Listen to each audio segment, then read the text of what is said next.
Jadi nanti di Al-Quran ada 8 jenis rizki. Di antara yang paling hebat, ada yang belum Anda datang, rizkinya sudah menjemput. Ada orang mendatangi rizki, ada rizki mendatangi dia. Ada orang sukses yang instan. Cuman balikan telapak tangan dapat tidak. Kata Allah, lihat orang-orang dulu. Lihat orang-orang hebat dulu. Bagaimana mereka bisa kaya, bisa sukses, bisa punya posisi. Masat umul ba'sa, petakan oleh. Kadang sudah mulai, masukkan tender, tiba-tiba gagal, diserobot orang. Kadang-kadang orang yang dapat, Anda yang ngajukan, itu biasa.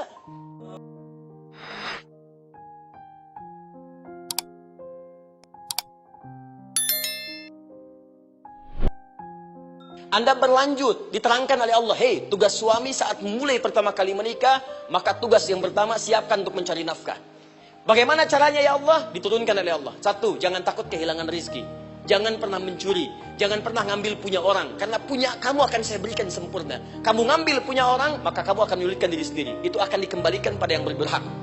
Ya, turun Quran surah ke-51 ayat 22. Dirinci, begini cara nyarinya. Quran surah kedua ayat 168. Kalau Anda ingin cepat baru bergerak, rizkinya sudah dapat. Quran surah kedua ayat 172. Ada yang dahsyat, dia belum keluar, rizkinya yang mendatangi dia. Jadi nanti di Al-Quran ada 8 jenis rizki. Di antara yang paling hebat, ada yang belum Anda datang, rizkinya sudah menjemput. Ada orang mendatangi rizki, ada rizki mendatangi dia. Contoh, Al-Imam Asy-Syafi'i sedang berdiskusi dengan Imam Malik gurunya. Kata Imam Asy-Syafi'i, Syekh, rizki itu mesti saya cari dulu, baru kita dapat. Kata gurunya, ya Syafi'i, ada rizki yang cukup kita beramal dekat kepada Allah, dia akan datang tanpa kita cari dengan ikhtiar manusia.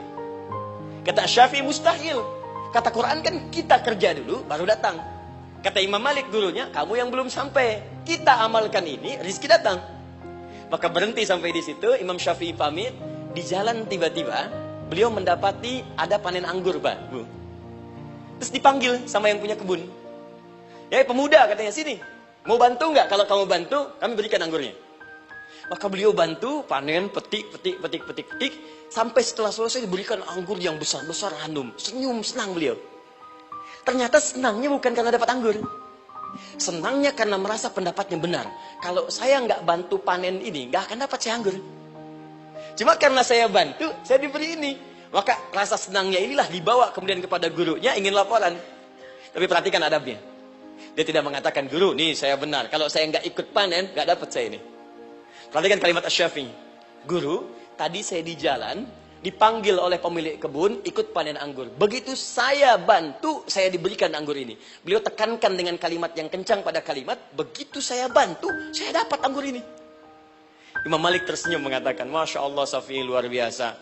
Ini siang begitu panasnya. Tadi saya mau keluar ngajar, terfikir di benak saya, Allah, kalau ada anggur yang besar-besar, enak rasanya. Tiba-tiba kamu datang bawa anggur. Ini Imam Syafi'i kerja dapat sesuatu. Imam Malik terfikir sesuatu, datang rezeki. Itu ada di Quran surah ke-7, teman-teman, ayat ke-96. Paling kanan sebelah atas di mushafnya. Kita teruskan dulu. Ya, Anda dalam mencari kerja, ingat, kalau Allah yang sampaikan pasti terjadi. Jangan dikira mudah. Kata Allah akan ada persaingan, akan ada kadang-kadang singgungan, akan ada tantangan. Maka mulai petakan tantangan apa yang akan Anda lalui saat Anda mulai mencari nafkah itu. Maka turun Quran surah kedua ayat 214. Paling kanan sebelah bawah. Am hasibtum an tadkhulul jannata. Hei, apa kamu mudah begitu saja mengira akan sukses dalam pekerjaanmu? Bahkan bisa diartikan surga, ingin masuk surga. Walamma ya'tikum mathalul ladzina khalau min qablikum. Sebelum engkau diuji seperti orang sukses dulu pernah sukses. Lihat mereka. Gak ada orang sukses yang instan. Cuman balikan telapak tangan dapat tidak. Kata Allah, lihat orang-orang dulu. Lihat orang-orang hebat dulu. Bagaimana mereka bisa kaya, bisa sukses, bisa punya posisi. Masat umul ba'sa, petakan olehmu tantangan apa yang akan dihadapi saat kau bekerja itu. 1, kata Allah, ba'sun, ada yang ringan. Ya, ba's. Ba'sa, jamak dari kata ba'sun. 2, dara. Sudah menengah, jama dari kata turun. 3, zilzal. Ini yang paling tinggi puncaknya. Jadi kalau Anda sudah mendapatkan ini, yakinlah, berarti Anda akan mendapatkan posisi yang tinggi. Karena mustahil orang besar diuji dengan ujian yang kecil. Zilzal, ini bagian ketiga.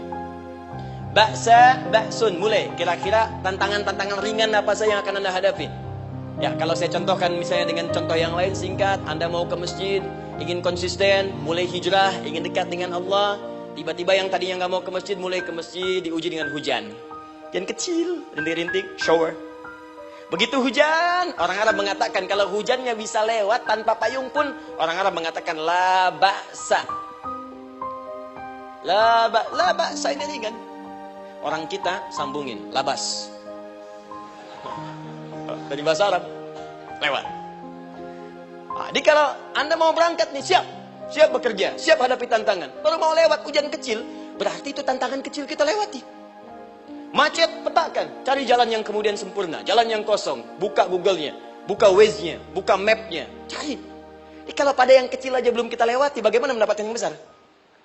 Anda mau ke masjid, dikasih hujan kecil. Mau berangkat gak jadi. Papa, kenapa gak jadi? Hujan mah, kan ada payung. Takut riak. Tuh. Setelah itu darwa. Maaf, tantangan fisik. Kadang-kadang mulai ke fisik. Mulai mengganggu. Ya, maaf, dirincikan kemudian oleh Al-Quran. Turun Quran surah ke-21. Ayat 87 sampai 88. Kisah Nabi Yunus alaihissalam. Yunus beraktivitas, bekerja. Bukan berarti gak ada tantangan.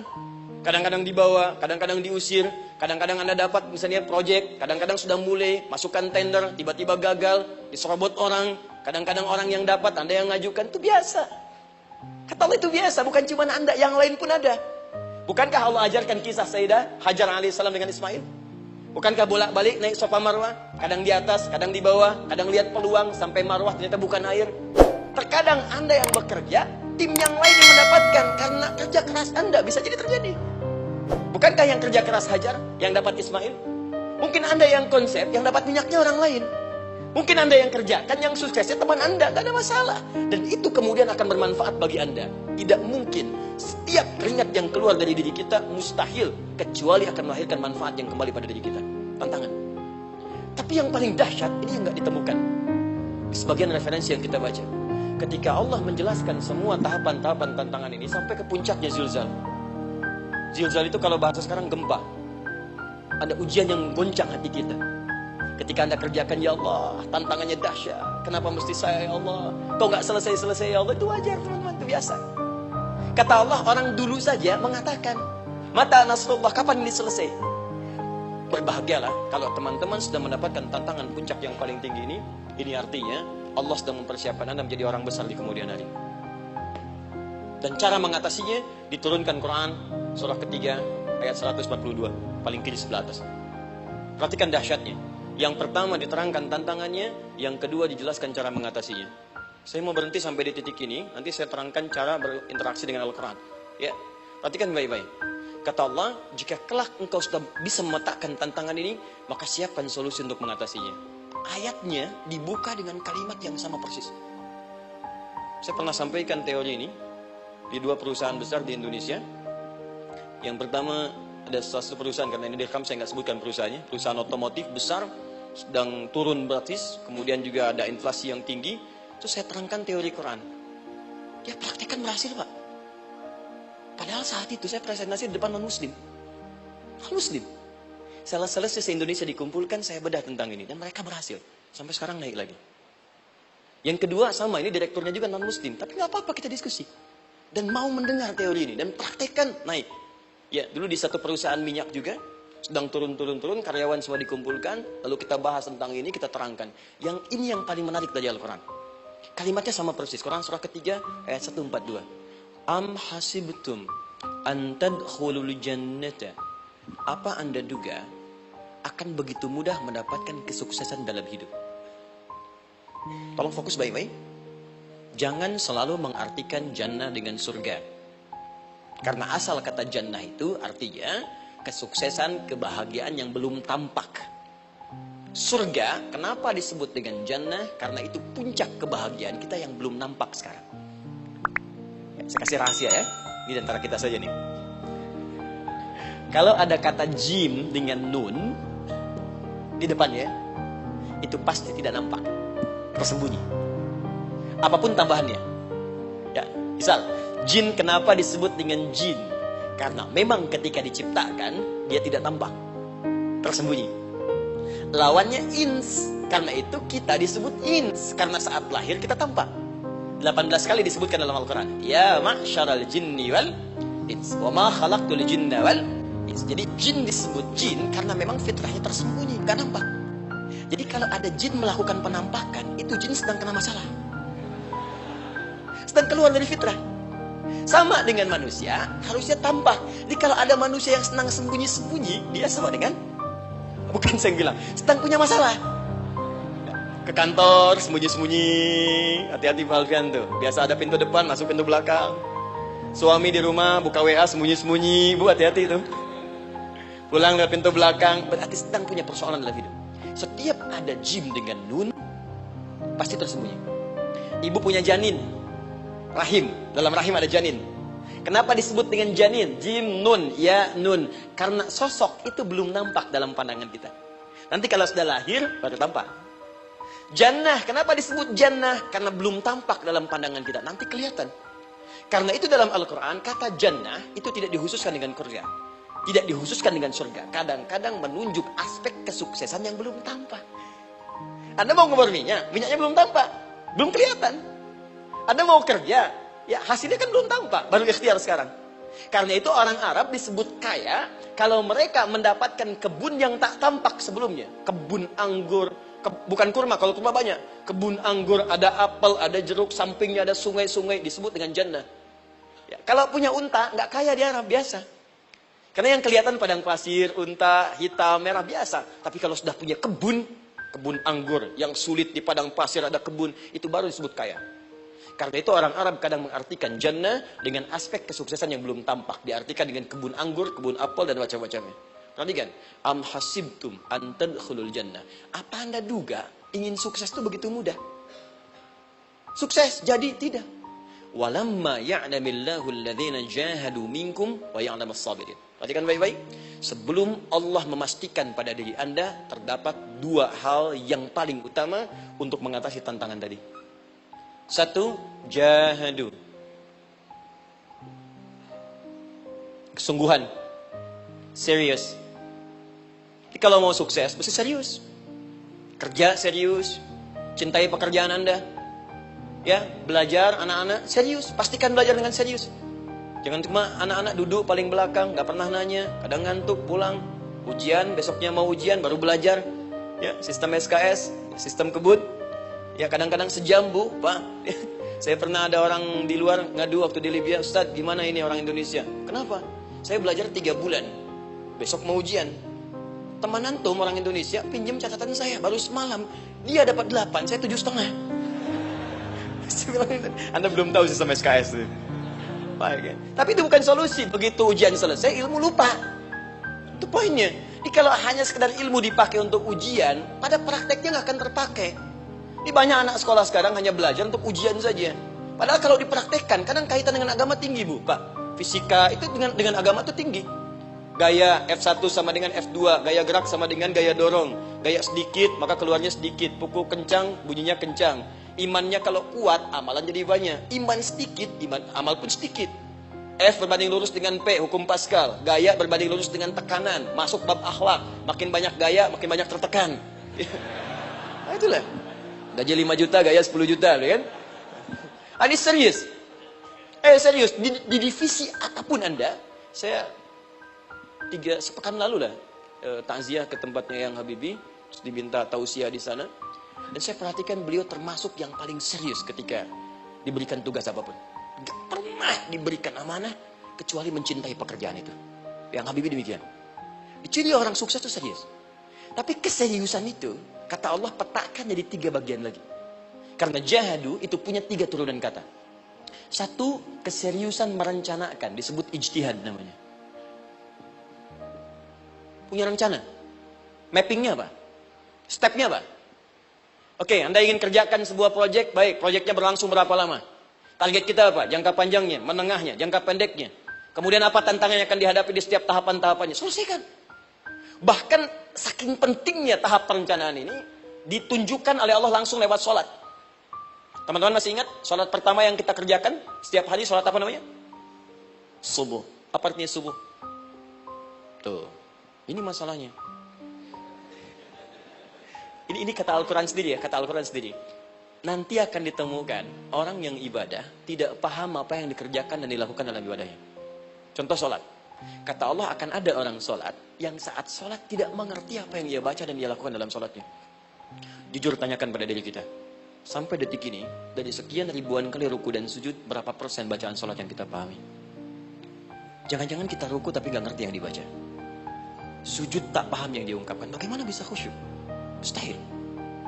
Maka kembali ke sini. Kenapa sholat pertama itu disebut dengan subuh? Teman-teman, ternyata semua nama sholat dari subuh sampai isya, plus bacaan dan gerakan dari takbir sampai salam, itu bukan sekedar gerakan semata. Semua ada artinya, ada maknanya.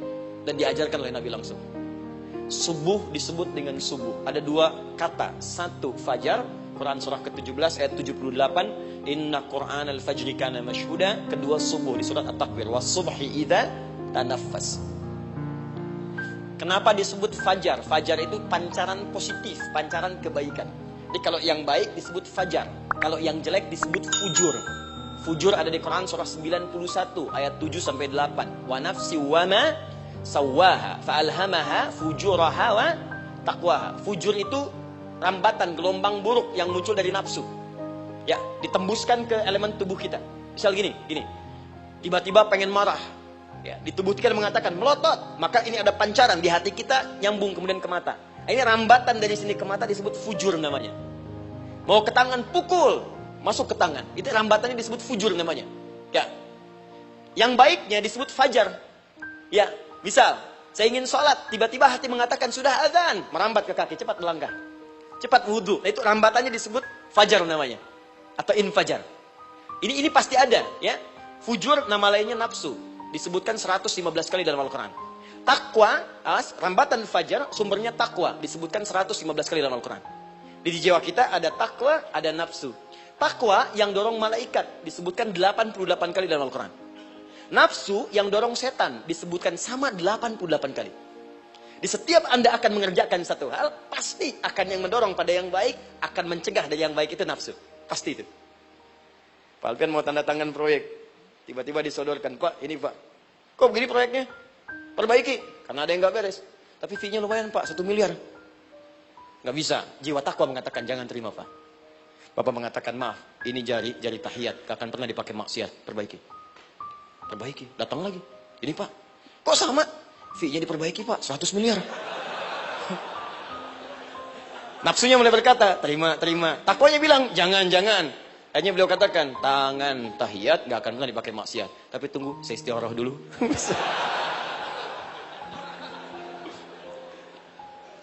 Nah, waktunya, ini salatnya disebut fajar. Kenapa disebut fajar? Karena saat kita tidur, terus dengar suara azan, Allahu Akbar, maka memancar dari iman kita, rambatan untuk merespon suara itu. Bangun kita untuk menunaikan sholat.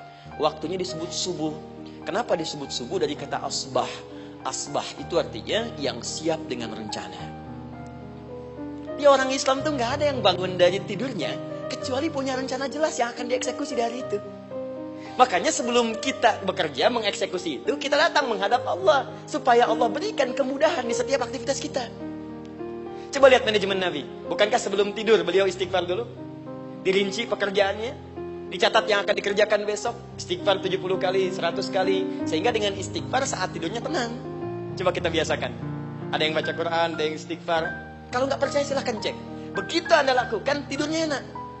Besoknya rencana itu sudah siap. Makanya ketika bangun, siap jam 7 mau kemana, jam 8 ada di mana, jam 12 kerjakan apa. Sebelum mengerjakan itu, datang kepada Allah, sujud, ya Allah, saya punya rencana ini tolong mudahkan. Begitu caranya.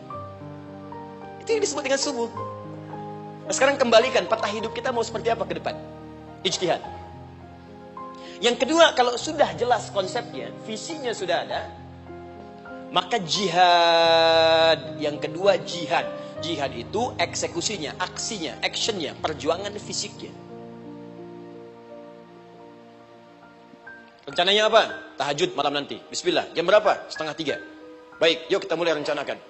Eksekusi rencananya. Bagaimana cara kita bangun 2:30? Pasang alarm. Jam berapa alarm dipasang? 3 kali. Pertama 1:30, kedua 2:kurang 1/4, ketiga jam 2 lewat 1/4. Baik. Alarm pertama untuk mematikan alarm kedua. Alarm kedua matikan alarm ketiga. Ketiga siap-siap. Baik. Siap bangun. Jihad.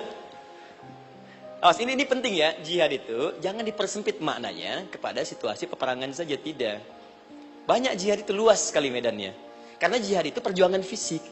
Dan maaf sekali, dalam konteks perang pun bukan menyerang orang. Tapi membela diri saat diserang. Di Islam itu bukan agama ekspansi. Cek di sejarah, nggak ada Islam menyerang. Yang ada itu membela diri saat diserang.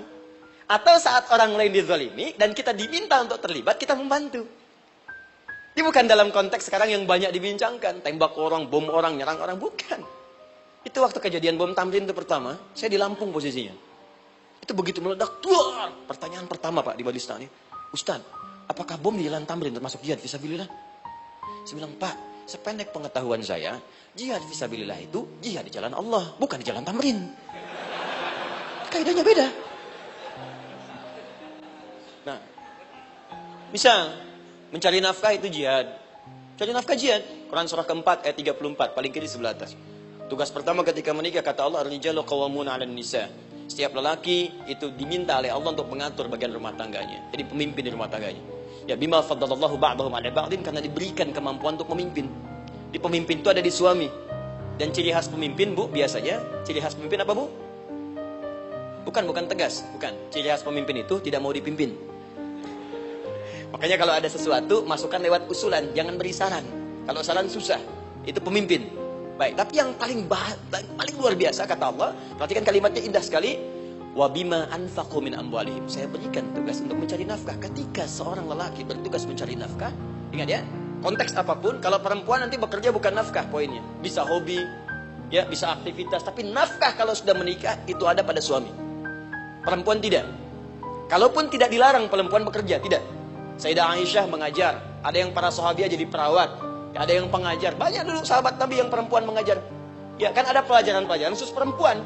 Ya ada bagian perawat, ada dokter. Ini kan yang ngandung perempuan, masa yang perisa laki-laki? Ya, ada bagian perempuan tertentu. Itu silakan bekerja boleh, tapi nafkah laki-laki. Begitu lelaki meniatkan pekerjaannya karena Allah untuk mencari nafkah, itu setiap langkahnya jihad.